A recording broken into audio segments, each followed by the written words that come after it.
உலகத் தமிழர்களின் உயிர்நாதம் உண்மை தமிழ் தொலைக்காட்சி. வணக்கம்.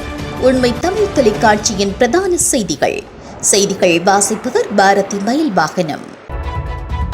முதலில் தலைப்புச் செய்திகள். சூடு பிடிக்கும் தேர்தல் களம். புனர்வாழ்வளிக்கப்பட்ட தமிழ் விடுதலை புலிகள் கட்சி ரணிலுக்கு ஆதரவு. ஜனாதிபதி வேட்பாளர் அரியநேத்திரனின் நமக்காக நாம் தேர்தல் பிரசார பயணம் ஆரம்பம். கூறிய ஆயுதங்களை காட்டி முச்சக்கர வண்டிகள் ஆபரணங்கள் கொள்ளை. மக்களுக்கு அவசர எச்சரிக்கை. மாணவியை தும்புத்தடியால் தாக்கிய ஆசிரியர்கள். தமிழக வெற்றி கழக கட்சியின் கொடியால் நடிகர் விஜய்க்கு சிக்கல். உலகின் 2வது பெரிய வைரம் கண்டுபிடிப்பு. தென்கொரியா விருந்தகத்தில் தீ பரவல். 7 உயிரிழப்பு. இனி விரிவான செய்திகள். எதிர்வரும் ஜனாதிபதி தேர்தல் சூடுபிடித்து வரும் நிலையில் முன்னாள் போராளிகள் அமைப்பான புனர்வாழ்வளிக்கப்பட்ட தமிழ் விடுதலை புலிகள் கட்சியினர் ஜனாதிபதி ரணில் விக்ரமசிங்கவிற்கு ஆதரவு வழங்குவதற்கு முன் வந்துள்ளனர். புனர்வாழ்வளிக்கப்பட்ட தமிழ் விடுதலை புலிகள் கட்சியின் தலைவர் கந்தசாமி இன்பராசா உள்ளிட்ட கட்சி உறுப்பினர்கள் இன்றைய தினம் கொழும்பில் ஜனாதிபதியை சந்தித்து தமது ஆதரவினை தெரிவித்திருந்தனர். முற்றுமுழுதாக முன்னாள் போராளிகளை மையப்படுத்தியதற்கான நிபந்தனைகளை முன்வைத்தே குறித்த ஆதரவினை ஜனாதிபதி ரணில் விக்ரமசிங்க வழங்கியிருப்பதாக கானா இன்பராசா இது தொடர்பில் தெரிவித்துள்ளார். அவர் மேலும் கூறுகையில், முன்னாள் போராளிகள் என்ற அடிப்படையில் மிகவும் ஆழமாக சிந்தித்து இந்த முடிவினை நாங்கள் எடுத்திருக்கிறோம். தற்போதைய காலத்தில் நலிவுற்று வாழ்வாதார ரீதியில் அல்லுறும் முன்னாள் போராளிகளின் விடயங்களை முதன்மைப்படுத்தியே நிபந்தனையுடனான இந்த ஆதரவினை நாங்கள் வழங்கியுள்ளோம் என்று அவர் கூறியுள்ளார். இலங்கையில் செப்டம்பர் 21ஆம் தேதி இடம்பெறவுள்ள ஜனாதிபதி தேர்தலில் போட்டியிடும் தமிழ் பொது வேட்பாளர் அரியநேத்திரனின் நமக்காக நாம் தேர்தல் பிரசார பயணம் யாழிலிருந்து இன்றைய தினம் காலை 9 மணிக்கு ஆரம்பமானது. இந்த பயணம் பொலிகண்டி கிழக்கு, பொலிகண்டி மேற்கு, வெல்வெட்டித்துறை, ஆதிகோவிலடி, தொண்டைமானாறு, வளலாய், பலாலி, தையிட்டி, காங்கேசன்துறை ஆகிய இடங்களினூடாக நகர்ந்தது. இதன்போது செல்வச்சன்னதி ஆலயத்திற்கும் அரியநேத்திரன் சென்றிருந்தார். தமிழர் தாயகத்தின் 8 மாவட்டங்களுக்குமாக தொடர்ந்து நடைபெற இருக்கும் இந்த பிரசார பயணத்தின் மேலதிக விவரங்கள் தொடர்ந்தும் அறிய தரப்படும் எனவும், வடக்கு கிழக்கு தவிர்ந்து ஏனைய பகுதிகளுக்கு மக்களின் அழைப்பின் பேரிலான பிரசார பணிகளும் திட்டமிடப்பட்டுள்ளதாகவும் தெரிவிக்கப்பட்டுள்ளது.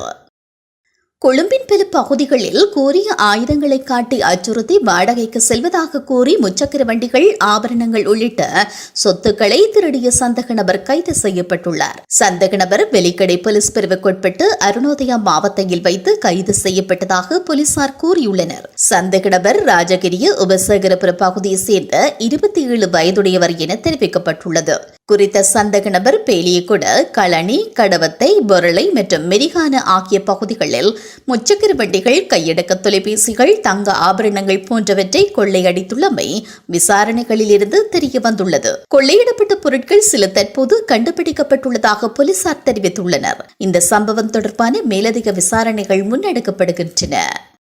புத்தளம் வெனப்புவ பகுதியில் உள்ள முன்னணி பாடசாலையொன்றின் மாணவியொருவரை கடுமையாக தாக்கிய குற்றச்சாட்டில் 2 ஆசிரியர்கள் கைது செய்யப்பட்டுள்ளனர். 10ஆம் தரத்தில் கல்வி பயிலும் மாணவியொருவரை தாக்கிய குற்றச்சாட்டின் பேரில் குறித்த இருவரும் கைதாகியுள்ளனர். குறித்த மாணவியை ஒரு ஆசிரியர் கடுமையாக தாக்கியுள்ளதுடன் மற்ற ஆசிரியர் தும்புத்தடியால் தாக்கியதுடன் வெயிலில் முழந்தாளிட செய்துள்ளமை விசாரணைகளில் தெரிய வந்துள்ளது.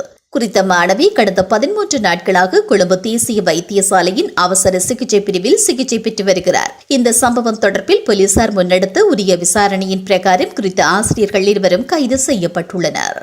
தமிழக வெற்றி கழகத்தின் கொடியில் சட்டத்திற்கு புறம்பான மற்றும் தேர்தல் விதிமுறைகளுக்கு புறம்பான சின்னங்கள் பதிக்கப்பட்டிருப்பதை கண்டித்து நடிகர் விஜய் மீது தேசக்குற்ற வழக்கு பதிவு செய்ய வேண்டும் என காவல் ஆணையர் அலுவலகத்தில் முறைப்பாடு அளிக்கப்பட்டுள்ள சம்பவம் பெரும் பரபரப்பை ஏற்படுத்தியுள்ளது. நேற்றைய தினம் சென்னை பனையூர் அலுவலகத்தில் தமிழக வெற்றி கழகத்தின் கொடியை அறிமுகப்படுத்தியதுடன் கொடிப்பாடலையும் அக்கட்சியின் தலைவர் விஜய் வெளியிட்டார். கட்சி கொடியிலும் மேலும் கீழும் இரத்த சிவப்பு நிறமும், மையப்பகுதியில் மஞ்சள் நிறமும் இடம்பெற்றன. கொடியின் நடுவில் வாகைப்பூவும் அதன் இருபுறமும் காலை உயர்த்திய 2 போர் யானைகளும் 28 நட்சத்திரங்களும் இடம்பெற்றிருந்தன. இந்த நிலையில் விஜய் மீது தேசக்குற்ற வழக்கு பதிவு செய்ய வேண்டும் என நபரொருவர் ஆன்லைன் மூலம் முறைப்பாடு அளித்துள்ளதாக கூறப்படுகிறது. இந்த நிலையில் தமிழக வெற்றி கழகத்தின் கொடியை நடிகர் விஜய் அறிமுகம் செய்திருந்த நிலையில் அந்த கொடியில் சட்டத்திற்கு புறம்பாக கேரளா மாநிலத்தின் போக்குவரத்து கழகத்தின் அரசு சின்னமான யானை சின்னம் இடம்பெற்றுள்ளது. அத்தோடு வேளாளர் முன்னேற்ற கழகத்தின் கொடியின் நிறமும் ஸ்பெயின் நாட்டின் தேசிய கொடியின் நிறமும் ஈழத்தமிழர்களின் சின்னமாக விளங்கும் வாகைப்பூவின் சின்னத்தையும் தவறாக பயன்படுத்தியுள்ளார். இந்திய தேர்தல் விதிமுறைகளுக்கு புறம்பாக செயற்படும் தமிழக வெற்றி கழகத்தின் தலைவர் விஜய் மீது தேசக்குற்ற வழக்கு பதிவு செய்ய வேண்டும். முறைப்பாடு மீது நடவடிக்கை எடுக்கவில்லை என்றால் சென்னை உயர்நீதிமன்றத்தில் வழக்கு தொடர உள்ளதாகவும் அவர் குறிப்பிட்டுள்ளார். இந்த நிலையில் விஜயின் கட்சி கொடியில் இடம்பெற்றுள்ள யானைகளின் படம் சர்ச்சையையும் ஏற்படுத்தியிருக்கிறது.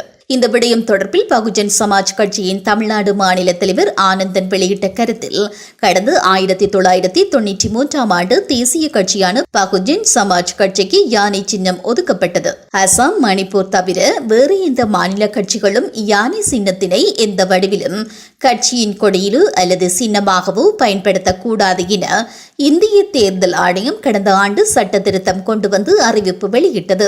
இருப்பினும் சகோதரர் விஜய் தொடங்கியுள்ள தமிழக வெற்றி கழக கட்சியின் கொடியில் 2 யானைகள் இடம்பெற்றிருப்பது விதிகளை மீறும் செயலாகும். மேலும் தேர்தல் காலங்களில் வாக்காளர்கள் மத்தியில் இது மிகப்பெரிய குழப்பத்தை ஏற்படுத்தும். இந்த நிலையில் உடனடியாக தங்கள் கட்சி கொடியில் இடம்பெற்றுள்ள யானைகளை அகற்ற வேண்டும் என அன்புடன் கேட்டுக்கொள்கிறேன். மீறும் பட்சத்தில் இந்த விவகாரத்தை சட்ட ரீதியாக எதிர்கொள்ள பகுஜன் சமாஜ் கட்சி தயாராக இருப்பதாகவும் ஆனந்தன் குறிப்பிட்டுள்ளார். உலகின் 2வது பெரிய வைரம் போட்ஸ்வானாவில் கண்டுபிடிக்கப்பட்டுள்ளது. கனேடிய நிறுவனமான லுகாரா டைமண்ட் நிறுவனத்திற்கு சொந்தமான சுரங்கத்தில் இந்த வைரம் கண்டுபிடிக்கப்பட்டுள்ளது. 1905 ஆண்டில் தென்னாப்பிரிக்காவில் கண்டுபிடிக்கப்பட்ட 3106 கேரட் கல்லினன் வைரத்திற்கு பிறகு இது மிகப்பெரிய கண்டுபிடிப்பாகும். போட்ஸ்வானாவின் தலைநகரான காப்ரோனுக்கு வடக்கே சுமார் 500 கிலோமீட்டர் தொலைவில் உள்ள கரோவ் சுரங்கத்தில் இந்த 2வது வைரம் கண்டுபிடிக்கப்பட்டுள்ளது. தெற்கு ஆப்பிரிக்காவில் இதுவரை கண்டுபிடிக்கப்பட்ட வைரங்களில் மிகப்பெரிய வைரம் இது என்று போட்ஸ்வானா அரசாங்கம் தெரிவித்துள்ளது. தென்கொரியாவின் பூச்சியோன் நகரில் உள்ள விருந்தகம் ஒன்றில் ஏற்பட்ட தீப்பரவலில் சிக்கி 7 பேர் பலியாகியுள்ளனர். இந்த தீப்பரவல் காரணமாக 12 பேர் வரை காயமடைந்துள்ளதாக வெளிநாட்டு ஊடகங்கள் செய்தி வெளியிட்டுள்ளன. 9 மாடிகளை கொண்ட குறித்த விருந்தகத்தின் 8வது மாடியிலேயே இந்த தீப்பரவல் ஏற்பட்டுள்ளது. மீண்டும் தலைப்புச் செய்திகள். சூடு பிடிக்கும் தேர்தல் களம். புனர்வாழ்வளிக்கப்பட்ட தமிழ் விடுதலை புலிகள் கட்சி ரணிலுக்கு ஆதரவு. ஜனாதிபதி வேட்பாளர் அரியநேத்திரனின் நமக்காக நாம் தேர்தல் பிரசார பயணம் ஆரம்பம். கூறிய ஆயுதங்களை காட்டி முச்சக்கர வண்டிகள், ஆபரணங்கள் கொள்ளை. மக்களுக்கு அவசர எச்சரிக்கை. மாணவியை தும்புத்தடியால் தாக்கிய ஆசிரியர்கள். தமிழக வெற்றி கழக கட்சியின் கொடியால் நடிகர் விஜய்க்கு சிக்கல்.